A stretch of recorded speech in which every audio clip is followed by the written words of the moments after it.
कुछ car modification ऐसे भी होते हैं जिनसे कि आपका इंश्योरेंस प्रीमियम भी कम हो जाता है। Hi guys and welcome back to your channel Indian Octane. तो मेरे जैसे काफ़ी कार एंथुजियास्ट होते हैं जिनका सपना होता है लग्जरी स्पोर्ट्स कार ओन करने का। कुछ को लैम्बोर्गिनी पसंद होती है, फरारी पसंद होती है, तो और कुछ की ड्रीम कार बुगाटी वेरॉन होती है। मगर ऐसी लग्जरियस और स्पोर्ट्स कार ओन करना आसान नहीं होता। तो इसीलिए लोग अपनी कार में कराते हैं मॉडिफिकेशंस। जी हाँ, कार मॉडिफिकेशन, छोटी से छोटी, बड़ी से बड़ी। अब कार मॉडिफिकेशन की कोई लिमिट नहीं है, आप चाहे छोटी से छोटी चीज़ ही मॉडिफाई करा सकते हो।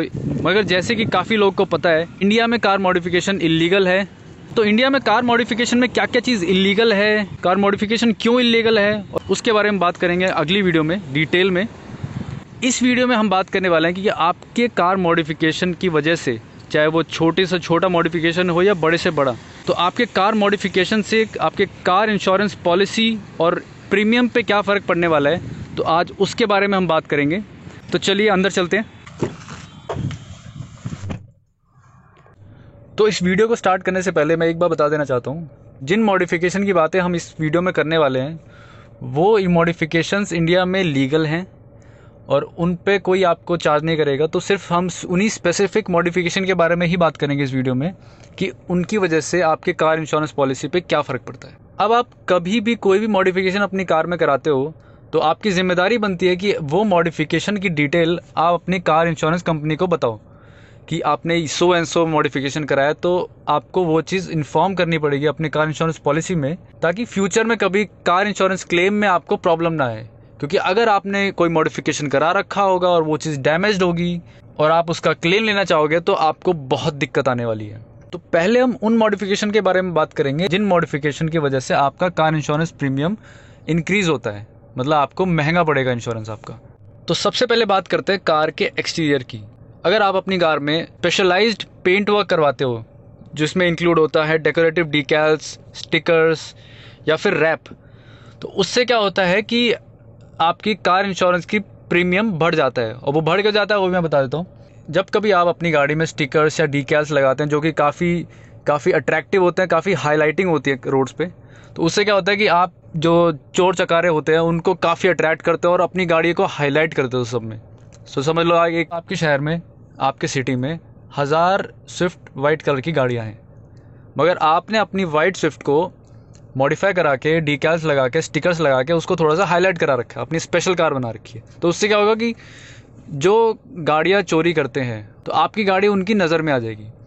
तो अगर कभी आपकी गाड़ी चोरी होती है तो उसमें जब आप अपना कार का क्लेम लोगे तो वहाँ आपको दिक्कत आ सकती है। तो इसलिए कार इंश्योरेंस कंपनीज आपका प्रीमियम नॉर्मल गाड़ी से बढ़ा देती है, क्योंकि आपने ज़्यादा प्रोन कर दिया अपनी गाड़ी चोरी होने के लिए। दूसरे मॉडिफिकेशन के बारे में बात कर लेते हैं जो कि अक्सर होता है टायर्स में, सस्पेंशन में और ब्रेक में। अब टायर मॉडिफिकेशन में जैसे काफ़ी लोग चौड़े टायर लगवा लेते हैं, बड़े अलॉयज लगवा लेते हैं। जैसे कि मैं बता ही रहा था, स्पोर्ट्स कार वाला फील जिनको लेना होता है, काफ़ी लोग इसको चेंज कराते हैं, काफ़ी लोग इसको अपग्रेड कराते हैं ताकि गाड़ी की परफॉर्मेंस बेहतर हो सके, स्टेबिलिटी बेहतर हो सके। मगर होता क्या है, काफ़ी बार इन्हीं मॉडिफिकेशन की वजह से आपका कार एक्सीडेंट का रिस्क बढ़ जाता है। तो मतलब इंश्योरेंस कंपनी के हिसाब से आप अपनी गाड़ी को ज़्यादा रिस्क में डाल रहे हो, तो इसीलिए वो आपका प्रीमियम थोड़ा सा बढ़ा देती है। तीसरा जो एक्सटीरियर मॉडिफिकेशन है जो आपका प्रीमियम बढ़ा सकता है वो है आपका इंजन ट्यूनिंग या इंजन रिप्लेसमेंट। अब यूँ तो इंजन ट्यूनिंग इंडिया में लीगल नहीं है, लेकिन क्योंकि उसको पकड़ पाना, उसको पता कर पाना कि ये इंजन ट्यून्ड है या नहीं है, ये पता नहीं होता लोगों को, तो इसलिए लोग कराते रहते हैं। अब उससे क्या होता है, जब भी आप इंजन ट्यून कराते हो, इंजन ट्यूनिंग का क्या मतलब होता है कि आप अपने कार के इंजन की पावर बढ़ा रहे हो, उसका एक्सेलरेशन बढ़ा रहे हो, एक तरह से अपनी गाड़ी को आप और तेज़ बना रहे हो। तो जाहिर सी बात है उसकी वजह से आप अपना एक्सीडेंट रिस्क बढ़ा रहे हो। आप गाड़ी तेज़ चलाओगे, आपकी गाड़ी थोड़ी सी तेज़ रहेगी, क्योंकि कार कंपनीज हर इंजन की पावर को लिमिट करके देती है, उसके बॉडी स्ट्रक्चर के हिसाब से और ड्राइविंग एनवायरनमेंट के हिसाब से।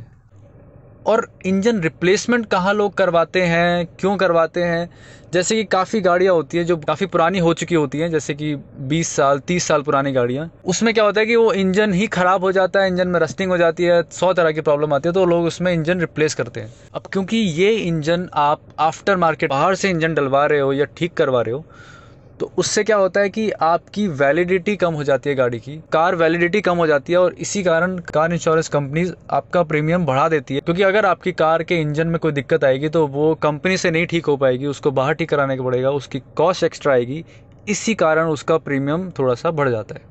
अब एक्सटीरियर के बाद आ जाते हैं इंटीरियर में। तो इंटीरियर के क्या क्या मॉडिफिकेशन होते हैं जिनसे आपका प्रीमियम बढ़ सकता है। इंटीरियर में जैसे कि काफ़ी लोग स्टीयरिंग व्हील्स में काम कराते हैं, स्टीयरिंग व्हील रैपिंग कराते हैं, डीकैल्स लगवाते हैं, फुट पेडल्स में आप काम कराते हो, इसके पैड चेंज करवाते हो, कुछ लोग इसको पूरा रिप्लेस कर देते हैं, इसमें साउंड सिस्टम को मॉडिफाई कराते हैं, सीट कवर्स मॉडिफाई कराते हैं। और जब कभी आप ऐसी कोई इलेक्ट्रॉनिक्स वाली चीज़ों में चेंजेस करते हो, भले ही वो आपको मार्केट में कपलर टू कपलर करके दे रहा है, स्टिल आपका वो मॉडिफिकेशन आपकी गाड़ी में वो दिक्कत कर सकता है जो आप सोच भी नहीं सकते। तो उससे क्या होता है कि आप आफ्टर मार्केट में जब आप एक्सेसरीज डलवाते हो, चाहे वो स्पीकर है, सीट कवर है, तो अगर उसकी क्वालिटी अच्छी नहीं है तो उसके ख़राब होने के चांसेस ज़्यादा होते हैं, जिससे कि आपकी गाड़ी में ज़्यादा दिक्कत आ सकती है, आपके इलेक्ट्रॉनिक्स में दिक्कत आ सकती है, इसलिए उसका प्रीमियम बढ़ जाता है। तो जी ये तो हो गई उन मॉडिफिकेशन की बात जिससे कि आपका प्रीमियम नॉर्मल प्रीमियम से ज़्यादा बनेगा।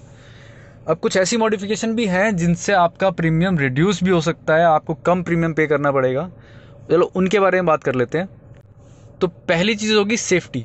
अगर आप अपनी गाड़ी में कोई भी सेफ्टी से रिलेटेड मॉडिफिकेशन कराते हो, चाहे वो एंटी थेफ्ट अलार्म सिस्टम हो, पार्किंग सेंसर्स हो, या फिर पार्किंग कैमरास हो, तो उससे क्या होता है कि आप अपनी गाड़ी को और ज़्यादा सेफ रखना चाहते हो, तो उससे क्या होता है आपकी कार का इंश्योरेंस का प्रीमियम नॉर्मल कार प्रीमियम से कम हो जाता है। तो ये थे वो सारे कार मॉडिफिकेशन जिनसे आपका प्रीमियम बढ़ सकता है और जिनसे आपका प्रीमियम घट भी सकता है। तो मैं यही कहना चाहूँगा, अपनी कार को मॉडिफाई कराओ तो बड़ा सोच समझ के कराओ। आपको पता होना चाहिए कि आपका एक छोटे से छोटा कार मॉडिफिकेशन आपके इंश्योरेंस पॉलिसी पे क्या फ़र्क डाल सकता है। तो इस वीडियो में इतना ही। अगली वीडियो में हम बात करेंगे कि क्यों कार मॉडिफिकेशन इंडिया में इलीगल है, इंडिया में क्यों ये लीगल नहीं है, और कौन से मॉडिफिकेशन है जो आप आज भी करा सकते हो, और कौन से ऐसे मॉडिफिकेशन है जिसको आप कराने का सोच रहे हो तो अभी से उस पर कांटा मार दो। तो वीडियो को देखने के लिए आपका शुक्रिया। तब तक के लिए गुड बाय।